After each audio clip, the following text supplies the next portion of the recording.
제가 말씀을 나누면서 되게 크게 와닿았던 부분이, 되게 긍정적이신 분이시구나. 긍정 파워가 정말 만만이신 분이시구나라는 생각이 들었어요. 그래서 투자를 한다면 진짜 잘 하실 것 같은데, 근데 사실 대부분의 사람들이 역전세가 와요. 사실 제가 어저께 어떤 일이 있었냐면, 제가 보통 이제 전세 만기 다가오는 거를 1년 단위로 체크를 해요. 왜냐면 2, 3개월 전부터 이제 연락을 해서 뭐 이사 나갈 거냐 말 거냐 이런 걸 하게 되잖아요. 근데 이번에는 시장이 안 좋으니까 보통 6, 7개월 전에는 연락을 해서 미리 준비를 해야겠더라고요. 그래서 내년 거 전세 만기 다가오는 물건들을 쫙 리스트를 뽑아가지고 정리를 했거든요. 현타가 오더라고요. 그러니까요. 무슨 이순신 장군님의 내겐 아직 12척의 배가 남아있다라는 것처럼, 제겐 연세만기가 다가오고 역전세로 올 물건들이 뭐 12척을 넘어서더라고요. 그래가지고 보고 나서 현타가 또 확 왔어요. 그러면서 저도 이제 투자에 약간 많이 하고 했던 사람이라도 그렇게 순간 확 현실을 자각하게 된 순간에는 기분이 착 다운되면서 이제 바닥으로 내려가거든요. 그러면서 솔직히 주변에 좀 짜증을 부리고 왔어요. 주변에 짜증을 부리게 되는데, 그렇게 되면 사실 이렇게 긍정적인 생각으로 마인드를 바뀌기가 쉽지가 않아요. 근데 그런 걸 어떻게 그렇게 잘 하셨는지, 관점을 확 바꾸는 노하우나 방법이 있다고 하면 조금 공유해 주실 수 있을까요?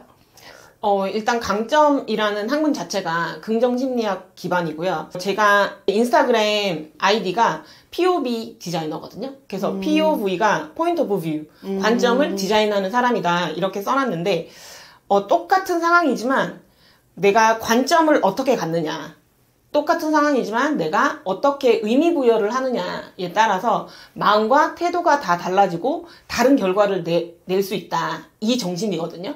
그래서 지금 되게 역전세고 나는 되게 힘든 상황이지만 이 역전세 덕분에 내가 더 열심히 살아야지라고 열심히 살다 보니까 책도 내게 되고, 아니면 코칭도 더 열심히 하게 되고, 강의도 이제 막 가리지 않고 들어오는 대로 다 하거든요. 옛날에 좀 가렸는데. 그리고 미라클 모닝도 굳이 애쓰지 않아도 역전세가 몰려오고 할 일은 너무 많고 하니까 눈이 번쩍번쩍 떠지고, 그래서 예전보다 훨씬 밀도 있는 삶을 살고 있는 거죠. 똑같은 24시간이지만 그 시간을 더 밀도 있게 보내거든요. 이 절박함 때문에, 또 역전세라는 결핍이 있으니까. 그래서 이 역전세라는 상황 자체를 보면 나는 실패한 투자자고, 똑똑하지 못해서 이런 결과를 낳고, 뭐 이런 식으로 되게 다운되자면 끝도 없이 정말 동굴을 파고 들어갈 수 있어요. 그런데 어떤 상황에서도 우리가 좋은 점이나 긍정적인 면을 찾아보려고 하면 찾아볼 수가 있어요. 저는 어쨌든 역전세 덕에 책도 내게 됐고, 또 책을 내서 또 메디테라님이랑도 인연이 닿아서 이렇게 유튜브에도 나오게 되고, 이런 작은 이 날개짓들이 어쨌든 그 상황 때문에, 덕분에 생긴 거거든요. 그래서 관점 디자인이라는 거는 어떤 상황이라도 내가 의미 부여를 어떻게 하느냐에 따라, 내가 어떤 시선으로 바라보느냐에 따라서 나의 마음과 태도가 달라진다. 이런 정신이죠. 사실 정신승리예요. 정신승리하는 방법이에요. 근데 사실 저도 어저께 정리를 하면서 앞으로 막을 왕건이들이 몇 개나 있나 이러면서 생각하면서 저도 또 느꼈던 게, 이거 내년 잘 버티면 내가 또 한 번 성장하겠구나. 또 한 번 자라있겠다. 정말 내 자산이 또 한 번 달라지겠구나. 그러니까 그런 생각을 하면서 사실 그렇게 생각해도, 그러니까 머리와 마음이 따로 놀아서 그게 따라가기가 쉽지 않은데, 혹시 그럴 때 쓸 수 있는 방법들이 있나요? 관점은 그래, 나 좋게 생각했어. 근데 머리와 마음은 따로 놀아. 그래서 머리는 알겠는데 마음이 안 따라와서 하게 되면 그 다음에 그 단계로 쓸 수 있는 그 관점 포인트 그런 게 있나요, 혹시? 그럴 때는 약간의 인위적인 환경을 만들어주는 게 좋은 것 같아요. 환경을? 네. 어떻게? 그래서 이렇게 내가 역전세 때문에 힘이 들거나, 아니면 내가 너무 무기력하다, 그러면 나랑 비슷한 상황에 있는 사람들과 만나서 서로 얘기도 나누고, 너는 어떻게 해결할 거니? 너는 어떻게 해결할 거니? 서로 얘기도 나누고, 이게 되게 똑같은 사람들끼리 모여서 신세한탄을 하면 더 다운될 것 같고 이렇긴 하지만, 집단지성의 힘이라는 게 있거든요. 집단지성의 힘이라는 게 있어서 내가 생각하지 못한 점을 다른 사람은 다른 시선으로 봐줄 수가 있거든요. 그리고 제가 오늘 이렇게 저는 실패한 투자자입니다라고 이렇게 나와서 말씀을 드리는 것도, 저를 보면서 되게 큰 위안을 받을 분들이 많다고 생각하거든요. 완전 많죠. 완전 많죠. 네, 그래서 사람이 그 위로를 받을 수 있는 가장 즉각적인 방법은 나보다 더 안 된 사람을 봤을 때거든요. 그런 관점에서 본인은 어느 정도까지 밑바닥을 쳐봤는지 혹시 네. 그런 걸 약간 대표적으로 얘기해 줄 수 있는 게 있을까요? 왜냐면 대부분의 사람들도 이렇게 생각하거든요. 아, 너는 조금밖에 그러면 실패하지 않았기 때문에 그렇게 생각하고 역전세 힘이라고 하지만 여유가 좀 있으니까 네, 이렇게 네. 할 수 있는 거지라고 생각하시는 분들도 있으시거든요. 맞아요. 그런 경우가 살면서 한 3-4번 정도가 있었는데 가장 가까운 예를 알려드리자면 이제 23년 3월에 저희 남편이 호주 사람이잖아요. 그래서 원어민 영어 강사로 일을 하던 기간이 있었는데 그 기간에서 3월에 퇴사를 했어요.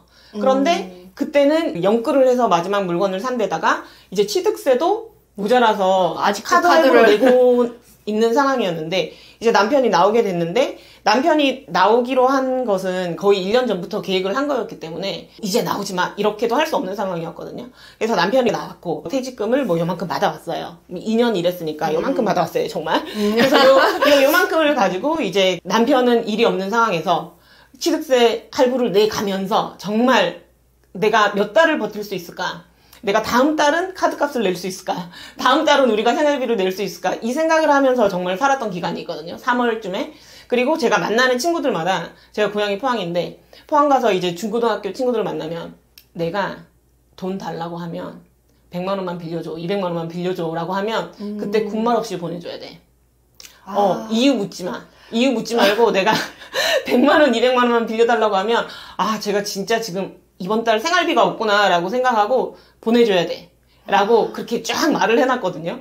그 정도로. 근데 사실 남한테 돈 꺼달라고 얘기하기가 제일 힘들고 약간 비참해지고 굴욕스러운 순간이잖아요. 그죠? 자존심 상하고. 그런데 어쨌든 저에게는 대책을 세워놔야 되는 거잖아요. 그쵸. 그것도 하나의 대책이죠. 네. 돈을 땡길 수 있는. 제가 당장 다음 달에 어떻게 될지 모르니까 그래서 이제 언니한테도 언니 내가 만약에 뭐 200만 원을 줘 라고 하면 그건 정말 내가 생활비가 없어서 그런 거야.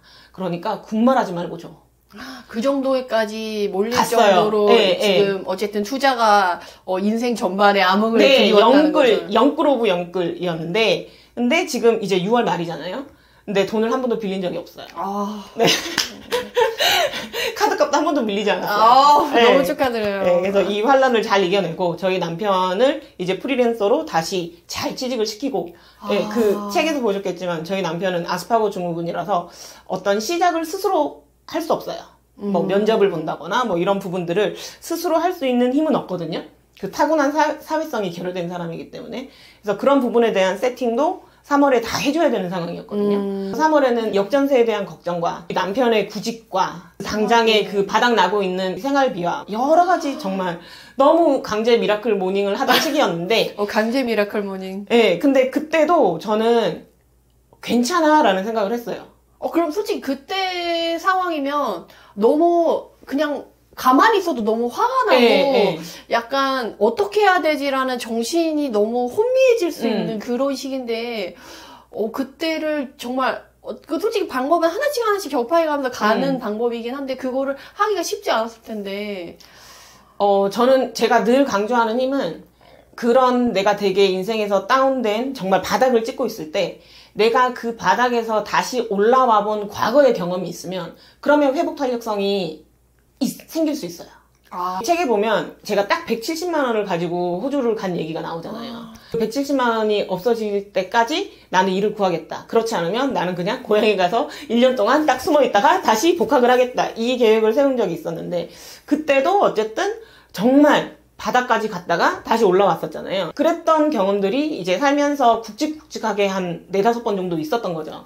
그러니까 이번에도 정말 막막하죠. 너무 막막하죠. 심지어 지금은 이제 가정도 있고 애들도 있으니까. 그리고 이 상황을 다 제가 자초한 거잖아요. 그렇지. 남한테 뭐라 할 수도 없지. 뭐라고 누구 탓을 할 수가 없죠. 그리고 사실 이런 시기에 제일 힘든 건 그걸 문제를 만든 게 나라는 거예요. 그 자책감과 그 무기력함이 나를 정말 잡아먹잖아요. 그렇죠. 그리고 심지어 저희를 이렇게 힘들게 하는 마지막 물건은 남편이 하지 말라고 했었어요. 네, 남편이 하지 말라고 했었는데 제가 자금을 끌어오든 뭔가 해결하는 사람은 나지 않느냐. 대한민국이고 하니까 그래서 나 이거 진짜 내가 알아서 해결하겠다. 잘못돼도 내가 알아서 해결하겠다라고 해가지고 큰 소리 치신 거구나. 산 거니까 제가 남편한테도 뭐 우리가 힘들다, 우리가 다음 달 생활비가 없다 이런 얘기를 못 하는 거예요. 네, 그래서 정말 혼자서만 이렇게 앓고 있었는데 그럼에도 불구하고 이제 그때도 괜찮아, 정말 진심으로 괜찮다라고 생각을 한 게 저에게는 제 과거의 데이터가 있는 거죠. 내가 바닥을 찍었지만 올라왔던 그 경험이 몇 건이 있으니까 이 또한 지나가리라.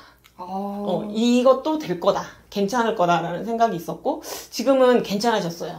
근데 네, 진짜 정상궤도에 올랐어요. 멘탈이 진짜 강하신 것 같아요. 왜냐하면 이전의 경험이 있어도 사실은 이전 경험은 이전 경험대로 두고 지금은 나한테 너무 힘들어라고 하면서 또 그렇게 하시는 분들이 대부분이거든요. 근데 그걸 다시 경험으로 살려서 이렇게 하신다는 게 진짜 너무 멋진 것 같고 그러면 또 여기서 드는 의문은 그럼 요번에 산 거는 취득세 때문에 힘들었지만 그럼 지금 산 물건이 잘 가고 있는지 뭐 기대 반 걱정 반 그럼 걔네들이 지금 그래도 가격을 잘 버티고 있는지 그것도 궁금한데 여쭤봐도 되나요? 제가 샀던 물건이 2개가 한 동네에 있는 건데 이것도 사실 이렇게 분산 투자라는 걸 해야 되는데 그러니까 제가 항상 분산 투자를 또 이제 분산 투자를 하지 않고 또 이제 다 꽂혀가지고 그 한 동네에서 2개를 샀었는데 이 물건들이 최고가는 뭐 7억 초반 정도까지 갔었거든요.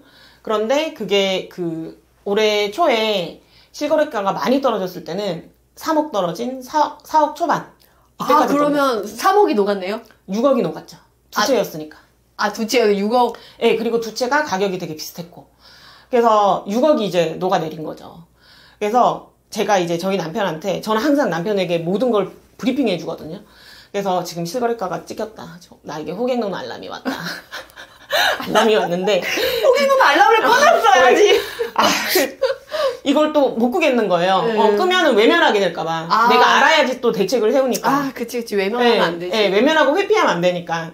그래서 이게 3억이 녹았다. 그래서 사실 우리 눈앞에서 지금 6억이 녹았다라고 이제 남편한테 말을 했더니 남편이 아니라는 거예요. 왜요? 아직 우리는 그거를 판 게 아니지 않느냐.